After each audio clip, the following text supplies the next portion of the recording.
would love to work with you. If you need merchandise for your company, organization, band, softball team, whatever, I can help. From name brand apparel to promotional items, large orders or small, online stores and more, I can help your brand stand out. AKC Marketing is local, based in Johnston, and we are an employee-owned business, so our costs are low and our turnaround times are fast. But most importantly, we give you personal service to make sure you get exactly what you're looking for. Email me at andrew@akcmarketing.com or find me on social media and let's make some cool stuff together. Now sit back and enjoy this Three Beards Media podcast.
Welcome back to In the Side of the Storm, where we talk all things Cyclones. We are coming to you live from the AKC Marketing Studio with Andrew Downs, sponsored by our friends in Osceola, Iowa, Revelton Distillery. Marcus, Pfizer, Brent, Curvey, how are you, gentlemen? Alive and well. Alive and well. Same here. Scorching. Still dealing with the 100+ temperatures like it's, you know, it is what it is. It's the desert. I'm surprised you didn't melt in the 120-degree heat out there. It is ridiculous. I try to stay inside as much as possible, but that doesn't work. I don't know that you taught Chris Shipley much, because I think he went down to Phoenix and was out in the heat the whole time and complaining the whole time. Well, if you're not living in this area, you're not used to it, and I mean it can be unbearable for sure. And speaking of Chris, if you guys took notice there, we got a new intro. That was nice. Well done.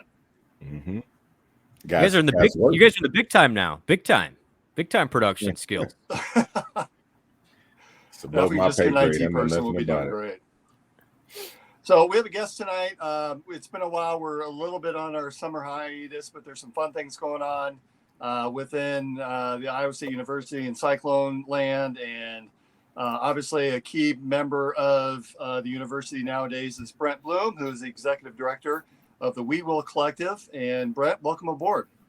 What a pleasure, guys. I appreciate you having me, and two of my favorite Cyclones of all time on this. Nothing against you, David, but with my guys Pfizer and Curvey. So I got to tell a couple quick stories, if you don't mind me getting started with the fellas here. So Marcus won't remember this, but Marcus was my camp counselor after his freshman year at Iowa State. I think so. It's right that transition year between Floyd and Eustacia at the Iowa State basketball camp. So That Marcus summer, was my camp. It was brutal. He was my camp counselor, but he also, Marcus, you lived, because they must have put you up in the dorms right next to the campers. So you were right down the hall from me in Friley. Over in the corner. You got it. So a quick story. Again, Marcus won't remember this, but me and my buddy, we're thinking. I mean, I'm a huge Cyclone, so Pfizer's like my idol. And anyway, Marcus walks into our room to make sure we're behaving, and he sees that we have, at the time, it was some famous Amos cookies. And so for some reason, Marcus was like, "Hey, can I trade you some of those famous Amos cookies?" And I'm not saying no to Marcus Pfizer, for one. So I said, absolutely. What's the return on this trade? And Marcus walks over a VHS tape of the 1997-1998 Iowa State highlights basketball season. So that was the trade for the famous Amos cookies. But the story gets better. So we're done with the tape. We watch it and, watch my guy Marcus, watch our guy who was Paris Corner making some shots. Yeah, Yep. And so we'll bring it back to Marcus, and Marcus is in his room on like a landline doing like 50-pound curls. And I've never been so impressed with somebody in my life. I'm like, oh my gosh, this is what a Power 5 basketball player looks like. So Marcus, you were a good coach. I think you were a better player than a coach though at that time. Yeah, that was a brutal summer. That was one of the many, jobs that I had that summer. Jobs I had that summer. The NILs wasn't around like it is now. So I had about 4 or 5 jobs that summer. You would have made you'd be a different story now. And then so Curvey and I were in Iowa State at the same time. So I remember seeing Curvey on the elevator at Maple Willow Larch several times with Curvey, and then Berryman was with them. I know you guys were always together. So always think about you guys. But yeah, so some of my best years of my life were when you were holding down the fort at D tackle Curvey. So no, this is an honor to be here with you guys. Man, appreciate it. Well, and Brent, we're really enjoying having you on tonight as well. For those of us that know your background, maybe not everyone is familiar. You grew up an Iowa State fan, and obviously became a student, especially when these guys were still around. Yep. Then you graduated, and you worked for the Orlando Magic for a while in the NBA. Is that right? Yeah, so I loved sports growing up. I clearly wasn't good enough to play like these guys. So I knew I was either going to have to do either officiating or broadcasting. So I actually did a little bit of both in college. But worked for the student radio station. So Curvey was always nice to me, even as a slappy little reporter. He was always good to me, which was great.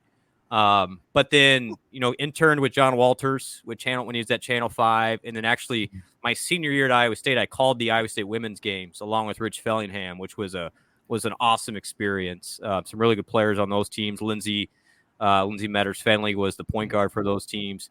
And then randomly just decided to apply for the Orlando Magic. And I tell the story occasionally. It's a guy you guys will both remember. I send my cover letter to the Magic. I want to be the next person to go from Iowa State to the Magic like Kelvin Cato. So, at the time, Cato was he wasn't a real notable player at the time. I mean, he was at the tail end of his career. This was 2008.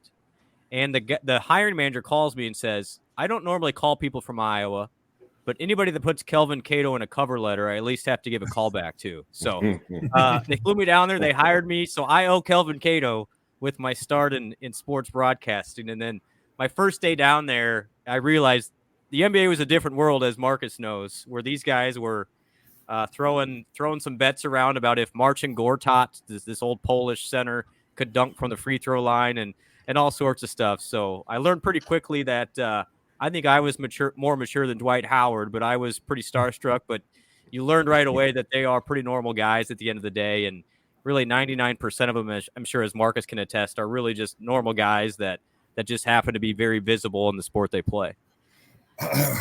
Gortat probably made that dunk. He did. He was athletic as heck, man. So I see. That's the thing. Like people will assume something different than what really, goes on, behind the scenes. And I would have taken that bet that he made it. So you would have won money because his teammates, so they bet all of his new teammates. So it was like $10,000 that Marcin Gortat couldn't dunk it from the free throw line. So a couple of names that you'll remember, Marcus. So Anthony Johnson, the old point guard, and then Courtney Lee was a rookie on the Magic at the time, and so they were the newcomers, and that was, I guess, the initiation for the newcomers is Marcin would steal their money by betting that he couldn't dunk from the free throw line. So he does this, guys, and then he comes over to us in the media, and I'm going, oh my gosh, like literally Marcin Gortat made my salary in 5 minutes based on and he comes over to us. He's like, I'm going to buy new rims for my truck. And I'm going, what the hell type of rim you buying for his truck? But yeah, it was Marcin Gortat, super good guy, by the way, but very more athletic than you realized. Yep. So yeah, did that, and then ended up coming back to Iowa. I was there for a couple years, came back to Iowa, and then started working with the Cyclone Radio and TV network. But my day job for the last 10 years, along with doing the media stuff, was doing marketing and fundraising. So specifically, prior to taking on the NIL collective world, I was with the Iowa State Foundation, raising money for the Ivy College of Business. But really, my passion was in sports broadcasting and being around the Cyclones. So when the NIL opportunity came up, it was kind of a good mix of me of, being around sports still while still doing fundraising to keep the Cyclones competitive. And it's been a wild ride the last 2 years. So what was it like to interview Brent Big Play Curvey during his days at Iowa State? You said he was gentle with you. Yeah, he was always pleasant and fun to be around. I mean, there was all those guys really were. I mean, I didn't really have an issue with any of them. So, I'm still buddies today with like a Brett Meyer and a Todd Blythe. So those guys were always cool. Though they never let me into SIPs when I asked them to let me in. They got the VIP treatment that I didn't get. But I just remember Curvey was always awesome. And man, super, in my opinion, super underappreciated by the Cyclone fan base. You guys, that era, what made that defense good was the way you stopped the run. And between you and Nick Leaders, the ability to stop the run, it allowed the Jason Berrymans, the Sean Moorheads, all these guys to really get after it. And then between you guys up front, and then, the secondary was so good. I still think, with Mosier and Greedy Paris and LaMarcus Hicks and DeMarcus Jackson, man, you guys, I still think that 05 defense, 04-05 defense, may be the best defense that I've seen at Iowa State. I agree. Brent, how do you feel knowing that you created Brent Blum's career as a journalist? I didn't. I try to think back to like, damn, he interviewed me. Like, I was a nobody. I don't, man. You get to talking to people, and I know my mom was always like, you never know who you'll talk to now that you'll cross paths with later. So you always got to interact with the janitor the same way you do the president. Like nobody gets any different, sort of treatment. So, I mean, always been kind of a chill, humble guy, man. And, spirits are high, energy's high. I'll be the same way. So I like to think I'm still the same type of guy all these years later. So now it's your chance to turn the tables. yeah. I'm guessing my, the questions Curvey would have would not be the same as when I was wondering. I don't want to bring this up, Brent, but the loss to Baylor at home was a tough one. I'm sorry about that one with the fumbles. So the one guy that I mixed up with a little bit, and not in a negative way, but just I remember asking him a question like I should not have asked that, was Greg Coleman. So he fumbled a couple times. Yeah. He fumbled a couple times in that game, and I might have asked him something, and he gave me a look like, don't ever ask me that again. And I was like, okay, I've noted now. I forgot about it. Yeah, but it was you guys were always super, super, super kind to me, and obviously Coach Mack was just the GOAT. So really enjoyed covering those teams. Man. So was he your least favorite interview? Who was your least favorite interview? Yeah, I mean, not to put anybody on the spot. Meyer didn't ever give you much. I mean, Brett Meyer was kind of a professional when the way he interacted with the media way back then. He didn't give you a thing. And now that I know him a little bit, I'm like, okay, you could have done a little bit more. I thought at the time, and I've gotten to know him now, so I can say this. I thought Todd Blythe was a bit of a prima donna. I was like, here's this guy from Indianola, and he's now this with all the folks on Welch and everything. But no, he's great now, and he gave you a lot. I'm trying to think if Austin Flynn was awesome at the time. So just some really, really good dudes on that team for sure. Big Play, did the coaching staff give you any guidance on how to conduct interviews? Not really. Honestly, not really, because they didn't talk to everybody. I mean, it was one of those just talk through whatever you thought. I mean, I honestly don't remember getting a lot of coaching from the guys. There was always house business, like stuff that was in-house, you keep in-house type of thing. And that's just one of those unspoken codes, more or less. But I don't remember getting any like, hey, well, don't talk about this subject. But the reporters are always good on not touch on anything personal or, too tough. Like I know when Berryman went to jail for a little while. And I think that was a hot topic. Yes. Everybody was asking about it and talking about it. And it was just one of those things where, Haiti made a dumb decision type of thing, and he's dealt with it, and we kind of move on. So I think that was the only time where we heard something, but I mean, the reality was we just answered your questions to the best of our abilities, really. Well, it seems like most of the coaches now, there's some hesitancy to put the freshmen up to the camera, which is probably smart choice, smart decision. And it gives you guys the athletes a chance to kind of get used to their atmosphere and get used to some of those questions that they could be faced with, so they're prepared when their time is up. What about you, Brent or Marcus? Did any coaches come up or give any advice on how to approach and work with the press? I think my freshman year we had a couple a different etiquette things that Tim Floyd put on that really helped us out with the progress and with the process, I guess you would say. And just, like Brent said, I mean, there wasn't many things that we really had to address that was, outlandish or anything. We just pretty much talked basketball. I mean, my freshman year, we were terrible. It wasn't until my sophomore, junior year where things started to change a little bit. But, I mean, just being yourself and just, talking about things that's going on. And, the biggest thing they just try to tell us, just watch the number of times as you say and and stuff like that. But other than that, just talking about basketball and continuing on. I remember my second year in the NBA when Tyson Chandler and Eddie Curry came. Man, those guys were and to you to death, And so I remember speaking with Tyson about that. And he got a lot better as the years went on. But when you think about it, if it's nothing really, really too hard, you just speaking about basketball, speaking about natural things that's going on. It's not that hard. Now the big thing that they do training for, as I'm sure you guys would understand, is a lot of social media stuff. I mean, I think, and Brent, with your son about to be a Power 5 athlete, that's where. I would encourage all athletes, stuff you even are putting out there now, they will find. Actually, just a quick story. I'm working on an NIL deal for an Iowa State football player, and this group did a background check on him and found a picture from when he was in high school that they flagged and said, could you please ask him to remove that because that's not a good look for our brand. And so, I mean, as we get in this crazy NIL world, they're now being treated as professional athletes, and so you have to present yourself as such. And one of the things that we like to do with the Iowa State players is not only are we giving them, some financial guidance, some free, hooking up with free CPAs and some accountants and things like that to handle their financial side, but really what we do is also try and provide them with some presentation skills, speaking skills. How do you work with the community and with your networks? And when you go to events with donors and companies and all these things, how do you interact with people? And I think that is a part of NIL that doesn't get talked about enough. There really is a development to it of these guys, if you're going to maximize your NIL, you have to be approachable.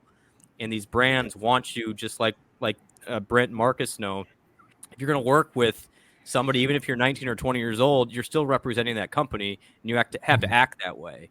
And so that's been a big part of our emphasis too, is not only the financial resources we can provide, and obviously that's key in staying competitive, but also the auxiliary pieces to make you a professional, no matter if you play professionally or not. Brent, what's a day in the life for you as being in charge of the We Will Collective? I mean, we're not talking about a company with 500 employees. I mean, that'd be nice. It's a pretty small staff, right? It's you and Crystal, and we have a team of two really, and it's me and my wife, who she joined full time January 1. But we're dealing with, in a way, 140 employees, and those are the players. And so that's kind of the first priority for me, is answering the biggest things for me are, one, making sure the players are happy, because a happy player will not look elsewhere, honestly. And so paying them on time, paying them what we promised, paying them and helping out their families if something comes up, things like that. If I have a call between a donor and a player, I'm going to answer the player first, because ultimately that is who we are serving. But beyond that, it's, making sure they're taken care of first and foremost. But then secondly, honestly, it's fundraising. So And you've got some of these schools now that are spending 15, 17, 18 million dollars just on football. And so it's hard. It's hard to compete in that. So we're trying to find all these creative ways. The great thing about Cyclone Nation is we do have a lot of fans. And like I tell everybody, even getting the casual person on Twitter to give $10 a month really does add up if you have 5,000 people doing that. And so for me, it's coming up with marketing plans and try and get the word out, but then also, just traditional fundraising. So talking to those folks who have capacity to give those larger gifts. So when I'm not doing the day-to-day actually running the accounting and picking up the mail and doing all those things, a lot of my time is simply spent with donor relationships and fundraising with hopes of keeping Iowa State competitive, because our peers are more than, the amount of money being raised right now in the NIL space is crazy. And so we have to do all we can to survive until it's regulated. And I think the regulation is coming, but even at that point, there's still going to be some wiggle room, and it's never going to be a point where college athletes say, or really anybody, any profession, hey, we're good, we have enough. Mm-hmm. And so if you want to have an advantage, you got to keep doing more and more and more. And so that's really what we do on a daily basis, is keep the players happy, keep the donors happy. But at the end of the day, it's raised more to keep the coaches happy, because the coaches are only going to be able to remain competitive if they have the players to stay. What's the typical donor look like from a contribution standpoint?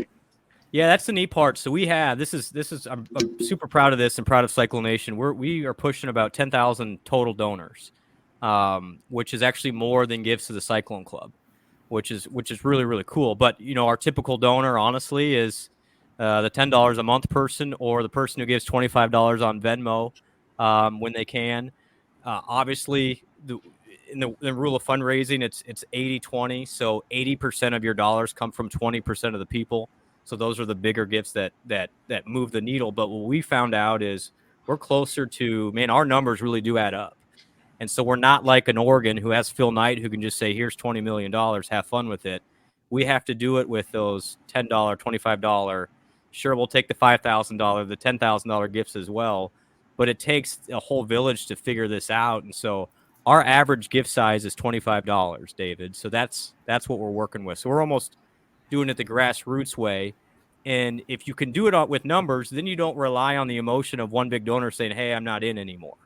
And so that's why we've been able to, I think, continue our momentum is, even if a donor gets upset, we have enough buffer with all the other things that we're able to stay competitive. And I know I've attended several events, and Chris Shipley has as well. I've heard the big numbers that have been out there in terms of what athletes are either asking for or what universities are promising. Back in their day, I'm going to ask you kind of a trick, maybe not a trick question, but a different question. Back in the day, how much would Marcus Pfizer have been worth, and how much would Brent Big Clay Curvey have been worth at the height of their NIL collective prowess? Oh, it looks like we lost Brent. Man, see, look at you. You pissed him off, Dave. What's that about? No. I guess me and Brent would have broke the bank. Right, that's it. Yeah, that's the answer right there. System crash. System crash right now. Oh, man. All right, Marcus, the nut job. What's the nut job about? So for those of you who are maybe listening and not watching, Marcus has a new title tonight as Nut Job. And you told us before we got started, you tell us what that was about. Apparently it's not new. Apparently, there was some excerpts written in a book by an ex-teammate of mine that, referred to me. And I think you would probably be the only person in my lifetime that would ever consider me a nut job. It was an ex-teammate of mine in 2 occasions that I would love to one day have a conversation with him about that. So until then, I'm going to refer to myself as Nut Job, since he so eloquently identified me as being a nut job. So is there any talk? You guys are coming up on your 25th anniversary. Is it 25 that you guys are coming up on?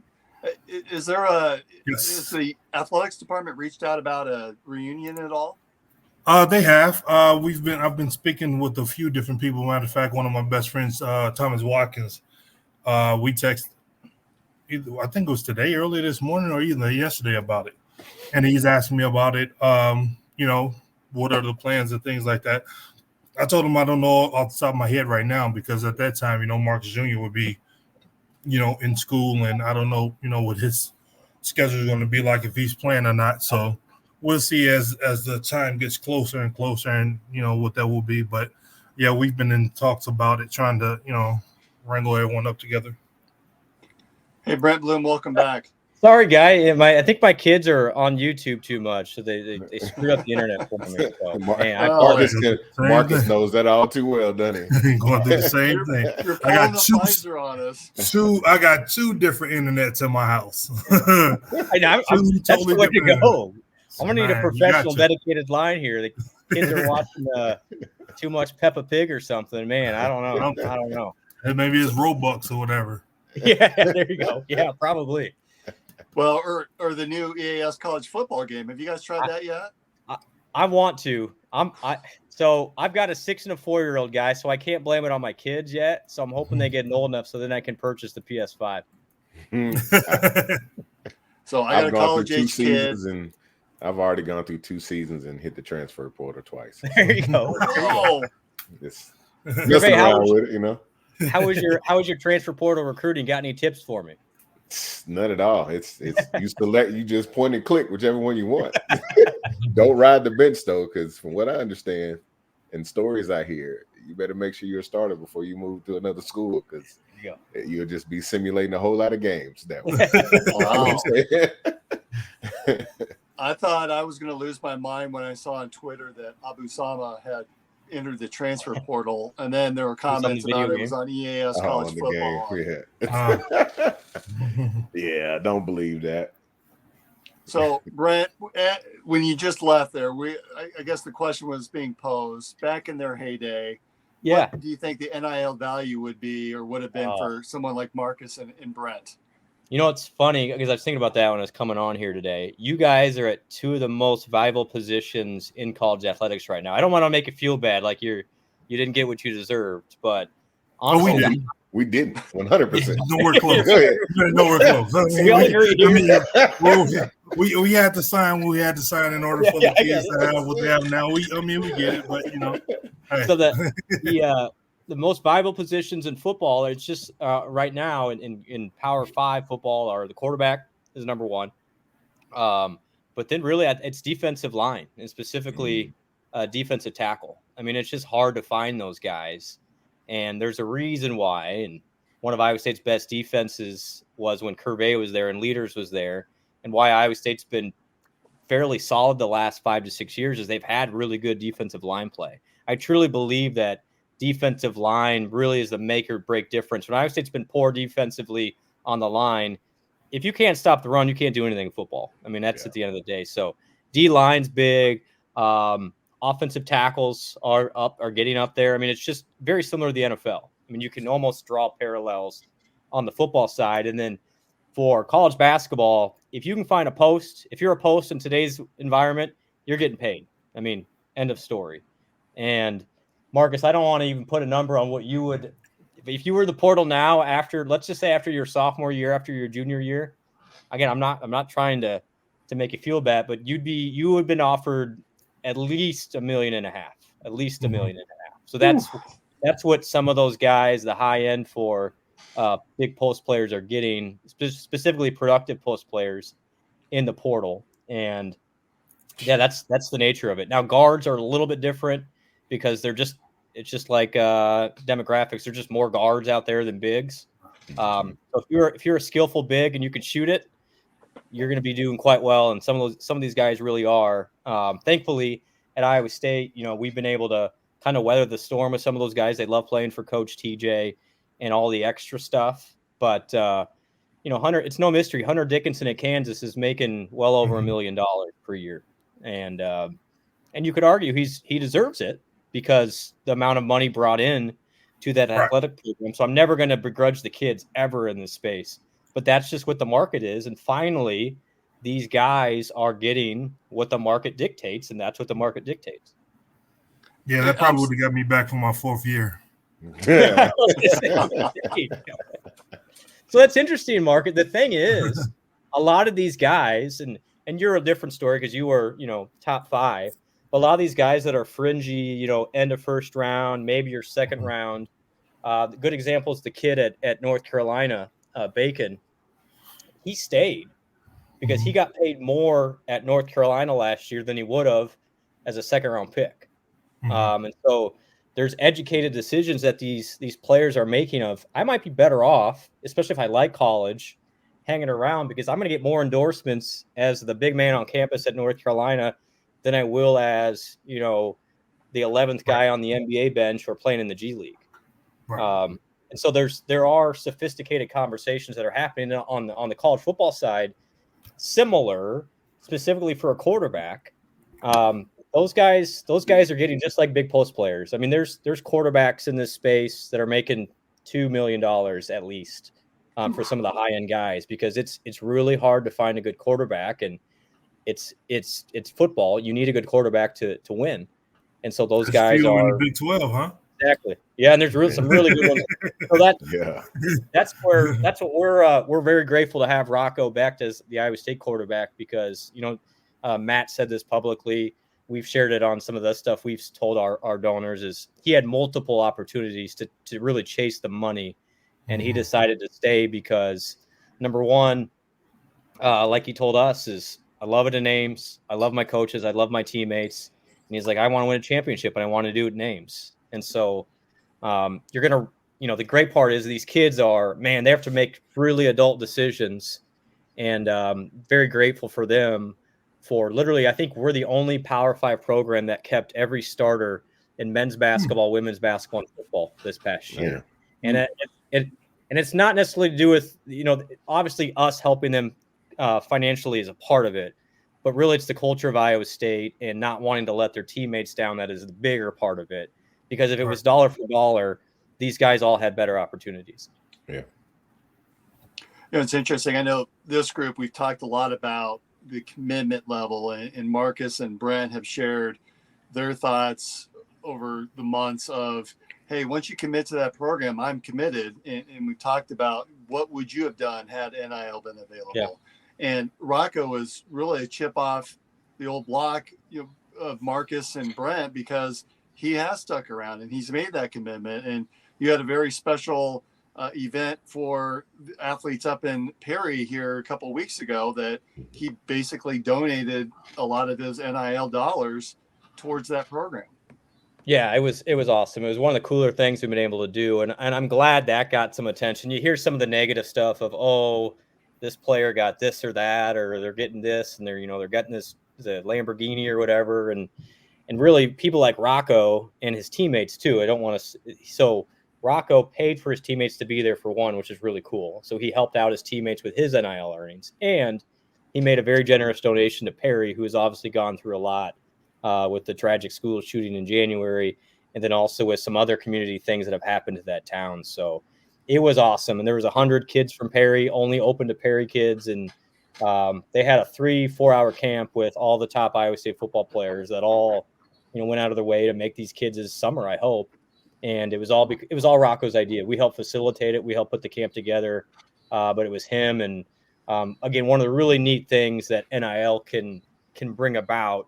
Sure, he's got compensation that allowed him to do that, but the impact that'll have on future Cyclone fans is very similar to the time when Marcus gave me that VHS tape. So I still remember that, and you wonder what some of those kids that got to do a camp for 4 hours with the 12 best Iowa State football players. What will that mean? 8 years down the road when they're deciding where to go for school, and it's just incalculable how much positive effects that things like that can happen down the road. And I hope people are proud of their donor dollars are going to really good causes to really good kids. Well, Brent, do you still have that tape? Because I know Marcus does not have the cookies. I only had one copy. Oh, you said I didn't have the cookies. Yeah. I gave the tape back. It was a 1 hour trade. He got the cookies, but I had to give the tape back. I see. I see. I just remember that year, Harris Corner hit like a half court shot. I want to say against like Colorado or something that freshman year. So I remember that was a big part of that tape. Yeah, that was against Colorado with the current Orlando Magic coach, Jamal Mosley. That's right, Mosley. Yeah. Good stuff. Small world. Stuff. I could nerd out with Marcus over that whole 2000 season. That the 99-2000 team is still my favorite Iowa State team of all time. Still my favorite. I mean, I remember those. I remember each of those losses like it was yesterday. I remember the wins too, Marcus. I do remember the losses. We have some video, and we're going to take a quick break, and I want to come back, and we're going to have a little bit of walk down memory lane for both Marcus and for Brent. And I also want to talk a little bit about the changing landscape with the NCAA lawsuit and what that's going to mean for the future of NIL. So let's take a quick break and hear from a word from our sponsor, Revelton Distillery. Making great tasting bourbon requires the perfect combination of ingredients, conditions, and time. The longer it rests, the better it tastes. Revelton Distillery's new single barrel bourbon is made from 80% corn, sourced 100% from Iowa farmers. And unlike mass-produced bourbons, each barrel of Revelton's single barrel bourbon is unique, proofed on when it tastes best. As they like to say, it'll be ready when it's ready. And to ensure the highest standards of quality and flavor, owners Rob and Christy Taylor oversee the production and bottling. Every single barrel. Iowa born, Iowa aged, Iowa bottled. Try the new single barrel bourbon from Iowa's own Revelton Distillery. ReveltonDistillery.com.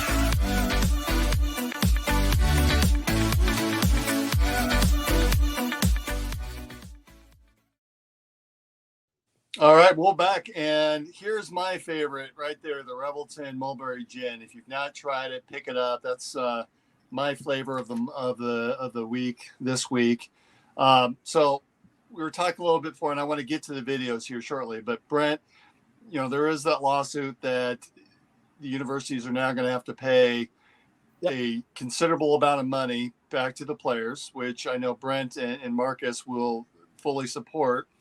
How is that going to change what's going on with you and the NIL programs, not only for Iowa State, but for all the universities? Yeah. And have there been early discussions that have begun with the athletics department on how that's going to look? Very much so. And I think that's where I'm grateful to have so many great people at Iowa State. We're all kind of figuring this out together. So the Cliff Notes version here is the settlement, which will be signed at some point here in the next month, and it'll go into effect January 1, will not only have back pay for athletes back to 2015. So sorry again, Curvey and Marcus, no money for you on the back pay. But it then also allows up to $22 million that each school can spend in NIL compensation for its current athletes. And so schools are going to have the ability to spend up to $22 million. They don't have to spend a thing, though. And so I think this is where it gets tricky for all these athletic departments. Just like any business, they weren't counting on a $22 million expense. So that is hard to get up to speed right away. Now, your monsters in the SEC, I'm going to guess, will find a way to get to $22 million. But what does that mean for collectives, and what does that mean for the outside NIL things? Nobody's really sure. And so that's where everyone's taking a wait-and-see approach from, number one, I'll just give you the Iowa State version, how much money can we raise up to that $22 million? Because obviously the more you raise, the more competitive you're going to be. Number two, how does Title IX fit into this? It's still a question. Does it have to be equal? There's differing thoughts on that matter. And if it doesn't, then how do you break up that $22 million? Is it based on revenue brought in? College football brings in roughly 80% of the funds for an athletic department. Do you split that up then 80% college football, 15% men's basketball, 5% women's basketball? Do you give anything to the Olympic sports? Nobody really knows these things yet. And so those are the questions that are being asked. And then the other part of that lawsuit is potentially, they're not going to outlaw collectives, but collectives will almost morph more into what are, I would say, are marketing agencies in that there's going to be a clearinghouse through some new entity with the NCAA that has to approve all NIL deals that aren't through the school. Therefore, you can't just go to a car dealership, show up for an hour, and get $1 million. There has to be fair market value for whatever that appearance is. And so there's going to be more checks and balances. Will hopefully eliminate some of the reckless, pay to play from the boosters, and thus almost be a salary cap in place. But there's so many layers to get there. I talked to some colleagues in this space who they think their schools are going to max out the 22 million, but then still have upwards of 5 to 10 million through their collective through these other NIL deals. And so even if there is a cap at 22, your big schools are still going to try and push the envelope higher because they can. And so for Iowa State, we're trying to figure out, all right, we need to be competitive. We can't just find $20 million. So how does it work? How do you all work together? Does the athletic department, do they sign these players to NIL contracts themselves? Does it go through a third party that facilitates everything? So there's lawyers involved, there's administrators involved, and I'm team Iowa State. So whatever Iowa State chooses is the best way to go for Iowa State. I will go with it. There's a possibility I may not have a job in a year if collectives are banned and I don't end up at Iowa State, but we're just kind of along for the ride. And my goal is to keep Iowa State on the life preserver until we get these regulations in place. And once regulations are in place, I do think there's a world where once you know the rules, you can compete. It's just the problem right now is there are no rules and there are no salary caps. And so it's really hard for the coaches to know, what do I need and how do I evaluate? Because it literally is month to month and day to day of what is necessary to compete. So all I know, David, it's going to change. I'm not exactly sure how it's going to look, but Cyclone fans should rest assured they've got really smart people in the athletic department and then on our team that are trying to figure this out together and going to make Iowa State as competitive as possible. Isn't the risk of you get to this salary cap type of program and then there's still boosters at these larger schools that are just slipping money to these athletes back like they used to before NIL? Yep. And that's exactly what will happen. Now, the goal is to get – right now, like in Iowa State compared to Texas, it's just not – it's not fair because just to give you real numbers here, Texas has an athletic budget of $310 million this year. Iowa State's was just a shade over 100. And so if you just extrapolate that out, 3x and you're in the same conference, you were. So how is that reasonable to compete? It's not. There's a reason why all the professional sports have a salary cap and a draft, or else the Yankees, the Cowboys, all these teams, the Lakers would just run away every year. But they put parameters in place to keep it competitive, and right now that's not in place. And so the issue you're going to run into is even with these caps in place, those schools, football means a lot in the SEC. They're going to find ways around it, just like they always have. But the goal would be if you have some sort of regulation or enforcement mechanism, maybe they're not as open about it and they'll keep it, even if it's under the table, it's better than it is right now when some of these guys are literally getting millions of dollars just to come to a school. And that's just not sustainable for the Iowa States of the world. Yeah, it's been going on for a while. I got a story about University of Texas. You said Texas.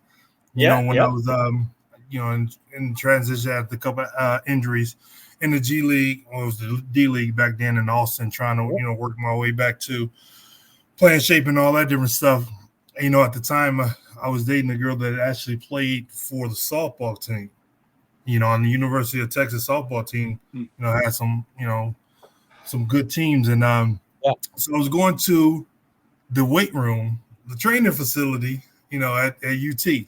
And I pulled up. This is the honest to God truth. I pulled up, literally driving, I had a Bentley at the time. And I pull up and I see other Bentleys and, convertible BMW and everything like that. And this is the football facility. So I'm a little confused. And I get inside and, she was in there working out and training and things like that. And I said, this is when Vince Young and the rest of those teams, guys. Okay. Yep. I said, G-Wagons and all. I said, who cars are those outside? And she was like, she laughed it off with that. I'm like, no, I'm serious. Like, she was like, well, you're driving the Bentley. I said, I'm the pro. These guys are not pros. I said, where are all these cars coming from? And so, like, you can hear all of the football players around and they're just laughing like crazy. And I said, you know what? It is what it is. It is what it is. And I understood, like, it's such a different playing field. You know, they won the national championship the year. Mm-hmm. That's what's crazy when in you guys beat Texas. It's when Iowa State beats Texas, sometimes specifically in football, in that Rhodes era, they almost celebrated over the top, but it is a huge deal. I mean, it is such a disadvantage in what Iowa State won 4 of the last 6 against Texas under Campbell. So it's hard. It's hard to compete with those guys. And then you give them a blank check with no rules. Mm-hmm. And it's like this weird, and they're not alone. I mean, like Georgia, Ohio State, all these schools, and it's a race. Like who can spend the most? It's a point of pride for those donors down there. Mm-hmm. And everyone says, will it ever slow down? And I would always say, if you have money, power, and ego, there's nothing stopping you. And so it's really hard to compete. So I'm hopeful. We're through. I like to say in my analogy, I think we're in the 7th inning of this thing. So there's still some storm to weather here, but we've gotten through at least the 2 years where it's been super reckless and been okay. It's just hard to stay that way because you're banking on 19 and 20-year-olds, being super loyal, which they are. But at the end of the day, we're all, I wouldn't stay at a job for a fifth of the salary. And I don't expect our student athletes to either. And that's what they are. I mean, a lot of them are giving up a lot of dollars to stay in Ames.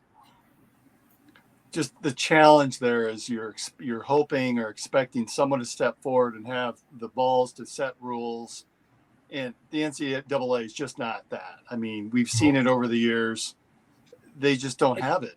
And that's my concern is that there's no one there that's going to set these rules and hold schools accountable.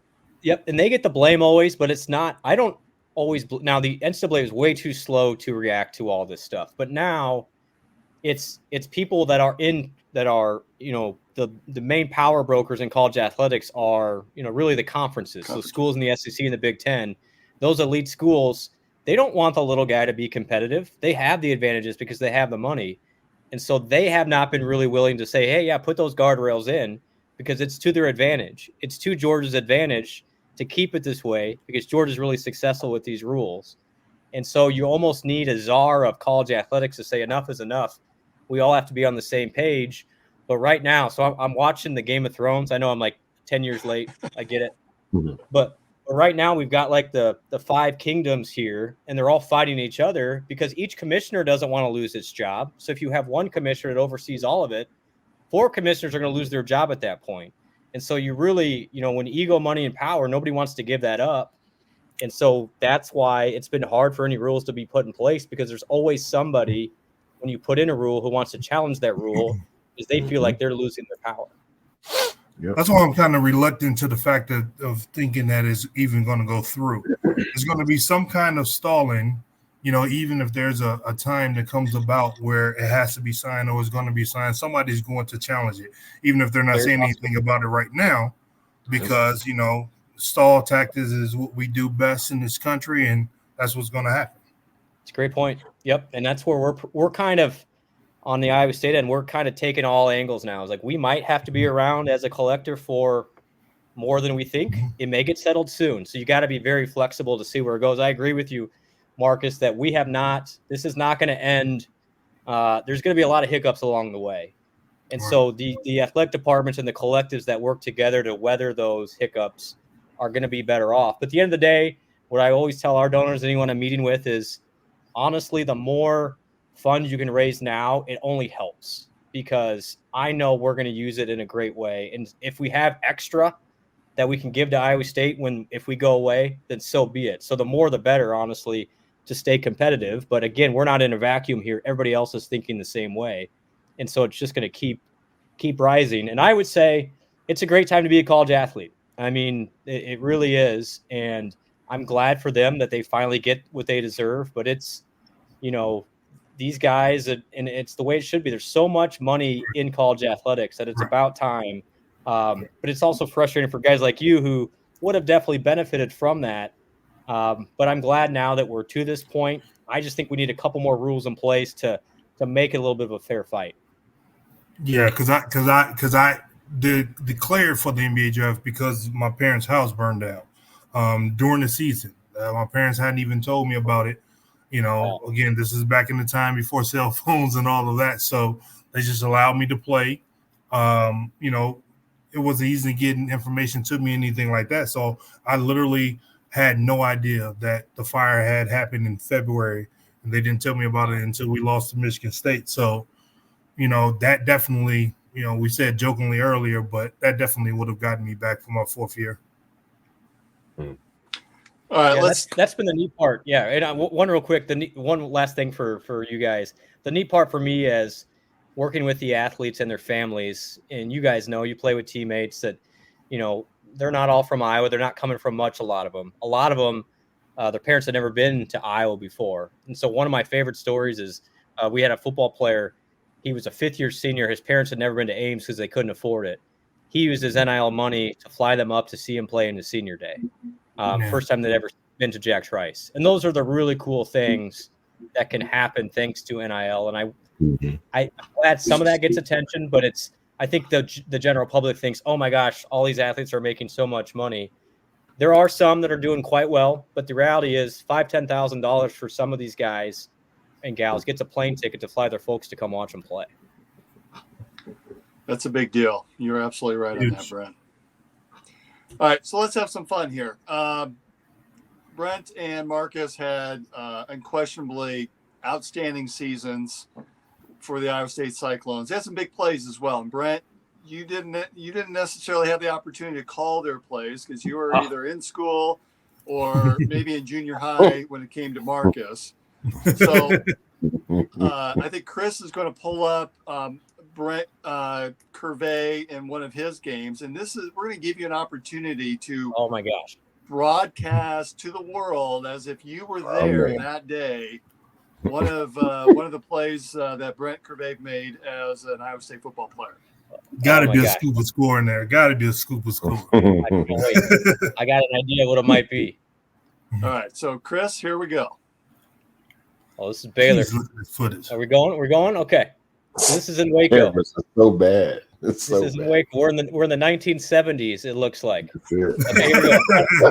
Out of the pistol formation. A hit by Tyson Smith. Picked up by Curvey. There he goes. Curvey. 30, 20, 10, 5. Touchdown in the end zone. Big play. Brent Curvey. 75 yards on the scoop and score. Were you out of breath? Pretty good, right? Was I? I love the fact that you can call out Tyson Smith through that grainy video. That was Tyson Smith, right? Did I get Tyson right there? Yeah, that was Tyson. That was Tyson. The crazy part about it, some people know, and I think I've mentioned it before, but that game we got locked in an elevator. So we got stuck in an elevator. And me and Tyson were talking about it. We was like, bro, because that defense we had just put in, like, look, if I hit him, you score. You hit him, I'm going to score. And it happened in that game. We were so pissed. We were in there hot, in the elevator for like 20 minutes, no movement, waiting on, somebody to let us out. And me and Tyson talked about it, man, and it happened. It was just, it was the craziest thing. So you had to have had a wide open look because you're raising your arm at about the 20-yard line knowing you're going to score. Man, see, people don't audio visual stuff I loved, right? So I had my god brother worked in that audio visual space and he was like, there's always a delay. That's what he told me. So when you see a monitor, a show and all of that stuff, there's always a delay. So when I'm running, my eyes are always up because I'm looking at the monitor. So I'm like, oh, if I see myself, okay, I'm good. I saw nobody behind me, so I was like, "Oh, we're good." So same thing happened with Colorado. I looked and I saw somebody coming. I was like, "Oh shit, it's about a second, so let me start moving forward." You got to use everything, man. You know what I'm saying? Look, running that wasn't even HD. That wasn't even HD. Yeah. Right. So it's like almost a 2-second delay. So as soon as you saw anything, you gotta take off. So. That looked like a VHS tape that Marcus may have recorded off the VCR tape. That probably was a VHS tape. It's hard to believe that was in the 2000s. Hey, you know what the crazy thing is? If I remember right, that game wasn't on TV. That was because I couldn't watch it. That was radio only back in Iowa. So yeah, it was not. Great when Curvey played in 2000. I looked this up once. In 2004, only 3 of Iowa State's 11 games are even on television. Wow, that's crazy how much it's changed, and that's where the money all comes in too. That's it. Yeah, that's so true. All right, so we heard you replaying Brent's play. Let's now turn to Marcus, and we'll turn to the hardwood and give you a chance to call out one of Marcus's plays. Oh, here we go. All right, 25 seconds left. Iowa State on the road in fog, looking for a first win there in literally 16 years. Nurse Handley gets it over to Horton. 8 on the shot clock. Iowa State's got to go. It's Tinsley spinning over to Horton. 3 on the shot clock. Iowa State's got to go. Pfizer fadeaway from 18. Good. You got to be kidding me. Pfizer with a dagger. Iowa State up 4. 6 seconds left. And this is just another gym at Fog Allen. And then he gets yelled at by Larry Eustachius. Of course. Immediately. He's yelling for us to get over there to the timeout. I thought you were going to do the Texas one, but I like the curveball there with I think that shot's underrated. That was a massive win. Massive. Oh, yeah. That was a big win. Big win. That was one of the most focused games probably. Like, even after we got into the locker room, I remember being in the locker room and us sitting down like it was halftime. Like, we weren't even celebrating. We were sitting down like it was halftime. We were still that locked in. Yeah. Yep. That's cool. Yeah. That was one of those ones. So I'm going to age myself. I was a freshman in high school watching that, and I mean, that was better. That was better than my homecoming dance. Going to be honest. Yeah. Well done. That season still. You guys should have. Well, I'm not going to bring up the Michigan State game because I want to sleep tonight, but Right. still think you guys should have won the national championship, and I'm going to go to my grave thinking that. Me also. I lost a lot of sleep after losing that game. A lot of sleep. I don't think anyone disagrees with you, Brent. Well, that was fun, guys. Chase Shipley, good work, man. That was I enjoyed that. So yes, thank you, Chris Shipley. Got it. I tried to find the scoop and score against Kansas that Curvey had, but there's no video of it whatsoever. I mean, I could not. There's no video of it anywhere. I think it's Curvey and AJ Klein have the most defensive touchdowns in Iowa State history. Listen to that. Pretty sure. So there you go. Curvey's still in the record books. Who's the fastest? Man, I don't know. Hey, listen, as long as you get there, it don't matter how fast. Who's the quickest? Say that one, the quickest. I wasn't the fastest, but I was quick. That's it. Well, and Brent, you were like a cat. I mean, you were just you found those spots, and then once you had the ball, you were gone. Oh, opportunities don't happen often. You better take advantage of them. That's how I looked at it. So I told coach let me run a few. I was batting 1,000. I was like, when the ball they should put you a fullback.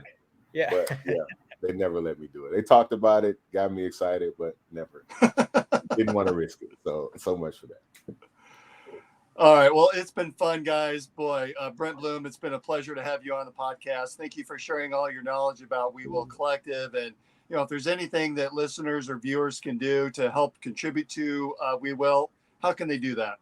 Yeah, I mean, honestly, easiest just go to the website, wewillcollective.com. And what I share with you guys, every bit does make a difference. It literally takes all of us. And again, I don't think we're going to be in this forever, but we're in for a special year, guys. I'm so excited for Iowa State football and the basketball season. And this area is so much better when Iowa State athletics is thriving. And so I want to keep it that way and keep the great coaches we have. So everybody can do their small part, buy a beer, buy an Ames lager, do whatever you can. And wewillcollective.com has all that info. And I just want to say, guys, this has been a pleasure for me. It's great to see Brent and Marcus again. And seriously, hope you keep in touch. And this is all ours. Hope to see you, Marcus. What we need to do, and I know this is a pride point for me. I really want to get your crew back because it's hard to believe, but this is, I think it's year 24 or 25. for that 2000 team. And man, you guys, I know you're still recognized. We need to get you, the whole crew, as much as we can back in Hilton for a celebration, because I'm telling you, you guys made a huge impact on so many Cyclone fans just like me. And tip my cap to both of you for what you did for Iowa State. Well, appreciate it. We were just hooping, being kids trying to win that national championship. I'm going to thank my Famous Amos cookies for your rise. It got me through. That was a trying summer right there, man. It was a real trying summer right there. All right. Thanks, guys. And that's another edition of In the Side of the Storm. We'll see you next time.